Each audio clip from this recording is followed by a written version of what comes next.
Let's start with the question.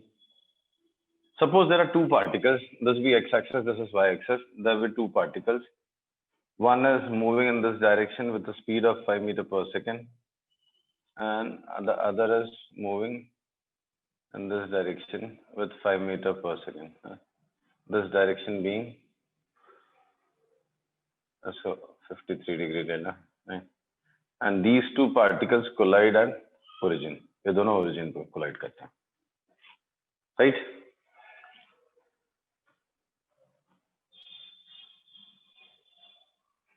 Hello, ये particle है ऐसे आ रहा है, ये पार्टिकल ऐसे, दोनों का कोलिजन होता है ओरिजिन पे, right? Question is find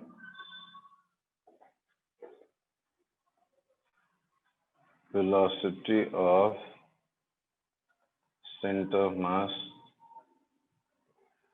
before and after collision.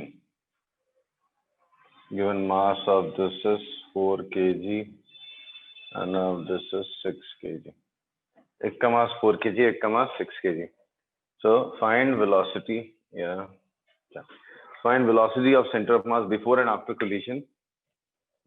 Mass of one of the particles is 4 kg, जो ऊपर जा रहा है, and the other one is 6 kg, right? जो 53 डिग्री एंगल पे आ रहा है. तो क्वेश्चन वापस रिपीट कर सकते हैं? See, there are two particles. One is going up this way, 4 kg is the mass, and velocity is 5 meters per second. There is another particle which is going this way with a velocity of 5 meters per second and is of mass 6 kg. Angle is 53 degree. They both collide at meet at origin. उनका दोनों का collision origin पे होता है. So you have to find velocity of center of mass before and after collision.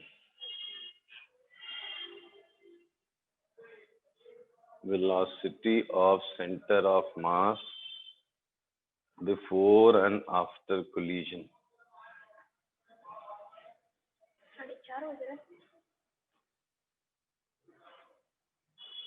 बड़ा आसान सा है. आईजे के एग्जाम्स में लिख के आंसर निकाल लो. आ रहा है नहीं आ रहा है? Let's name this particle as A and this as B. So mass of A is what? 4 kg. Mass of B is what? 6 kg. Velocity of A is what? What is velocity of A? 5 meters per second. In vector form. 5j cap. 5j cap. Velocity of B in vector form.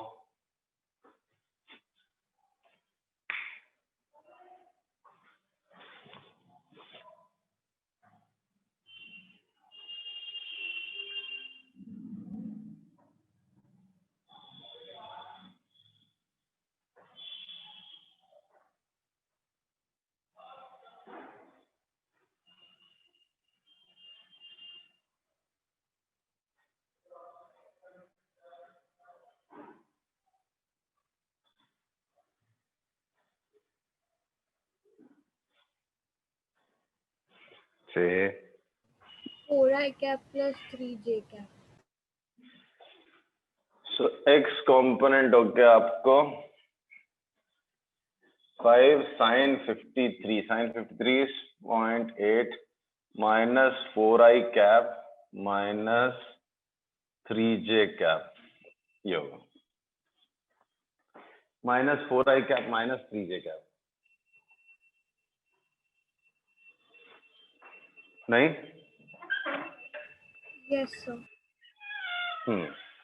अब आप formula पढ़ रखा आपने velocity of centre of mass का?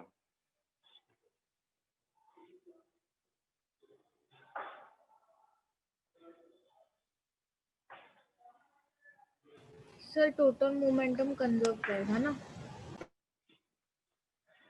Total momentum conserve रहेगा, उसकी जरूरत क्या है? अभी तो कोलिजन हुआ ही नहीं ना. बिना कोलिजन के तो कंजर्वेशन की बात करने लगे. कैसे? अभी प्रीवियस क्लास में हमने डिस्कस किया था velocity of centre of mass is what?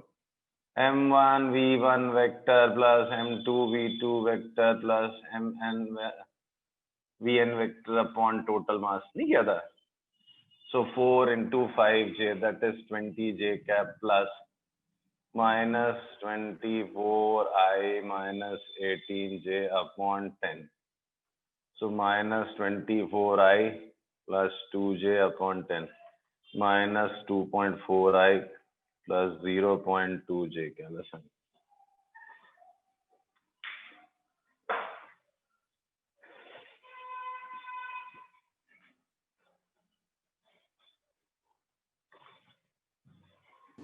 Yes, sir. Yes.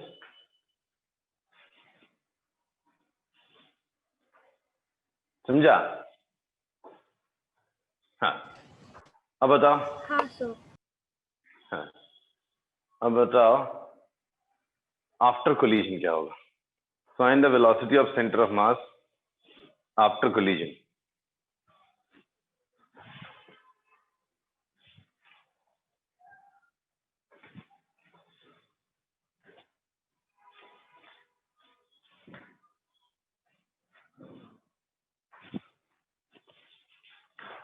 Say, what will be velocity of mass, center of mass after collision?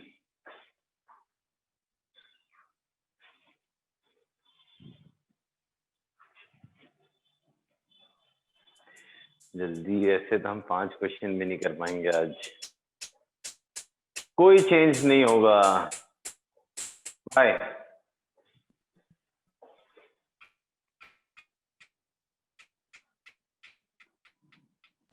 Sir 0 होगा ना? क्या 0 होगा? There will be no change in velocity of. See, system में कोई बाहर से force लग रहा है. No, ये sir. इधर से आ रहा है, ये इधर से आ रहा है, कोलिजन हो गया, काम खत्म हो गया. So there will be no change in velocity of center of mass. तो center of mass का velocity बाद में भी उतना ही रहेगा. So this is before and after both. कल ही तो लास्ट लेक्चर में डिस्कस किया था ना हमने. कोई बाहर से Yes, कोई sir. फोर्स आ रहा है क्या? तो इनका इंडिविजुअली उनका चेंज हो जाएगा velocity, but centre of mass of का वेलोसिटी वही रहेगा जैसे जा रहा था. ऐसे आ रहा था, ऐसे जाता रहेगा, ऐसे. Right? Therefore, also, therefore velocity of center of mass is same before and after collision. That is minus 2.4 I cap plus 2j cap. ठीक है? क्लियर है? Yes, sir. Now, find position of center of mass. Position of center of mass 3 seconds after collision. Collision के 3 seconds के बाद आपको center of mass का position बताना है.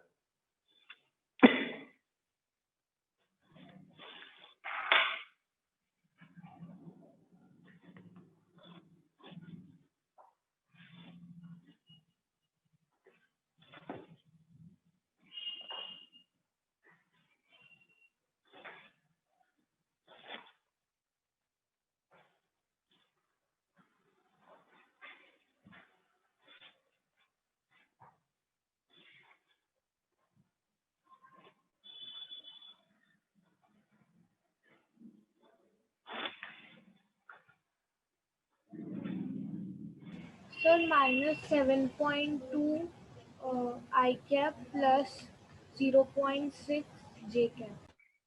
Correct. Why? भाई सेंटर ऑफ मास तो कांस्टेंट वेलोसिटी से जा रहा है. कोलिजन ओरिजिन पे हुआ, तो ओरिजिन के बाद 3 सेकंड के बाद उसका पोजीशन यही हो जाएगा. Right? Yes, sir. Initial position of AB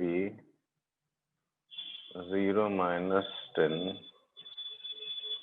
and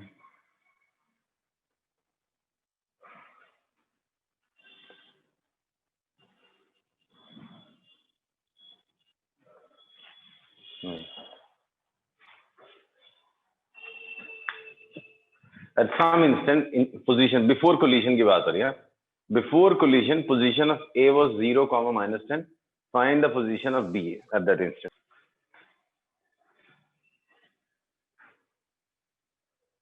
नहीं आ रहा? सर ये वाला मुझे नहीं आ रहा. ठीक, बड़ा आसान है. मतलब एक अच्छा लॉजिक भी होता है रिलेटिव वेलोसिटी वाला, but forget about it. 5 second पहले ये 10 पे था, 0 -10 पे, तो वो यहाँ से यहाँ पहुंचेगा, उतनी देर में ये कहाँ से आया होगा वो भी चेक करना है. इसी डायरेक्शन में 10 मीटर पे ये भी रहा होगा. कोलिजन यहाँ पे हो रहा ना, तो 5 सेकंड में ये यहाँ से आया, तो यहाँ कहीं से ही आएगा, तो ये पोजीशन आपको पता नहीं है. This distance is 10, this angle is.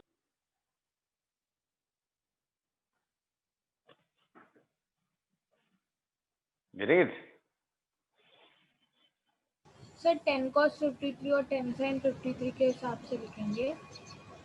हाँ, x coordinate 10 sin 53, y coordinate 10 cos 53.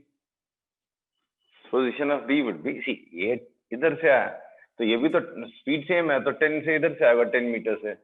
So this distance is 10 sin 53. This is 10 cos 53. So B का position would be 10 sin 53 is 8, 6. That's it. Right? Yes sir. Okay. एक last इसमें.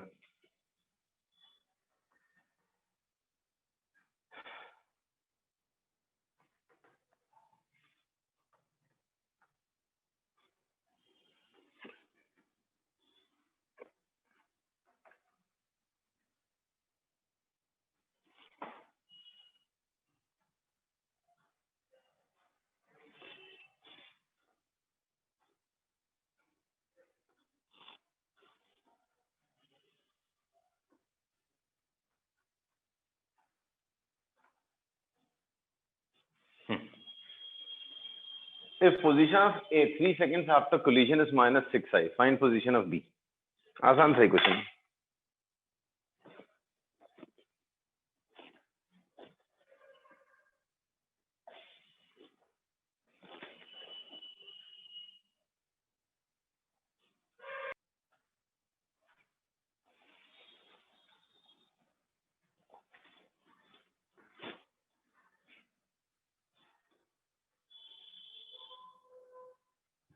Done? नहीं आ रहा? Hint दे रहा हूं, 3 second के बाद centre of mass का पोजीशन आपको पता है. After 3 seconds, you know the position of center of mass as well as you know the position of particle A. You have to find the position of B. Now do it. Center of mass निकालने का method आपको सिखाया हुआ है.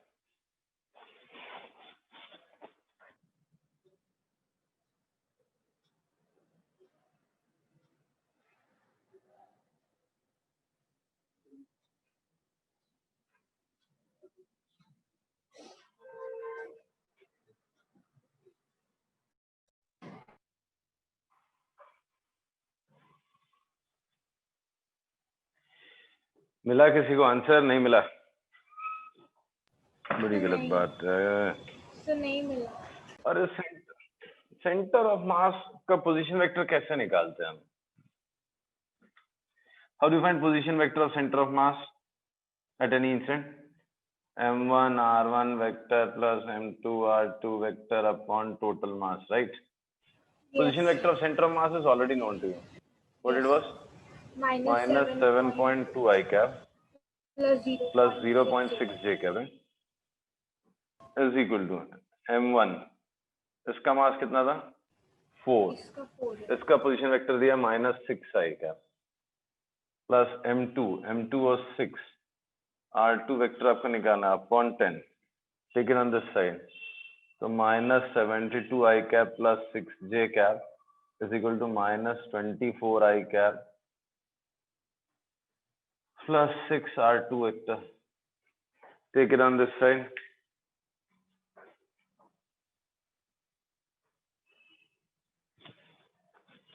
इसको इधर लेके जाओ.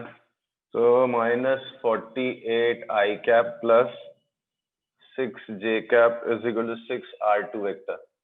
So R2 vector is 8 I cap plus j cap minus 8 I cap plus j cap. Is it clear? Yes, sir.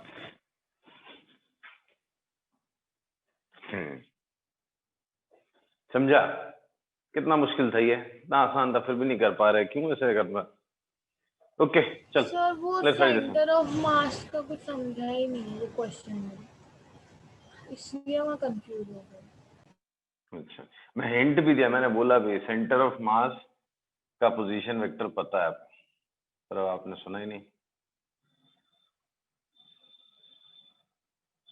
This is 37 degree, this is 53 degree. There are two blocks of same mass released from the top at the same time. One falls along the slope of 37, other falls along the slope of 53 degree, right? This is A, this is B. आपको दो चीज निकालनी है. पहला, acceleration of B with respect to A in vector form. Second, you have to find is acceleration of center of mass in vector form. Right.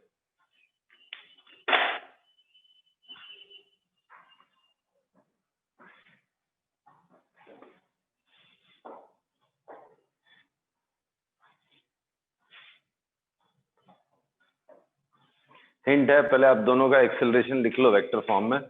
पहले तो आप दोनों का एक्सेलरेशन निकाल लो, फिर दोनों का एक्सेलरेशन वेक्टर फॉर्म में लिख लो, फिर उसके बाद आगे सोचो. सर इसमें एक्सेलरेशन जो हमने लॉज ऑफ मोशन वाले चैप्टर में लगाया था वैसे ही हाँ बस बस बस बस बस.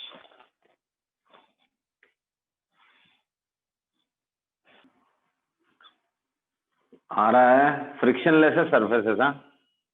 हाँ सर करेक्ट है, हो रहा है मतलब.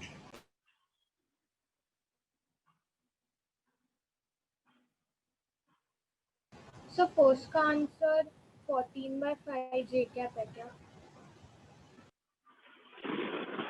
आई कॉम्पोनेंट नहीं आ रहा. आई कॉम्पोनेंट दिखना तो सही. एक्सेलरेशन क्या है देखो, इन मैग्नीट्यूड पहले वाले का एक्सेलरेशन दूसरे वाले जी साइन थीटा होता है. सर तो इसका एक्सेलरेशन पहले का 6 है, जो पहला ब्लॉक है 8 और दूसरे का 8. करेक्ट, दूसरे का 8 है. करेक्ट. अलोंग द सरफेस है, राइट. तो पहले वाले का एक्सेलरेशन है 6 है along this, right. G sine 37 है 6. तो अभी इसको आई और जे के फॉर्म में लिखो ना. This angle 37 degree, right. तो acceleration of A is minus 6 cos 37 minus 4.8 I 3.6 J, right? 6 cos 37, 6 sin 37. Similarly, acceleration of B क्या होगा?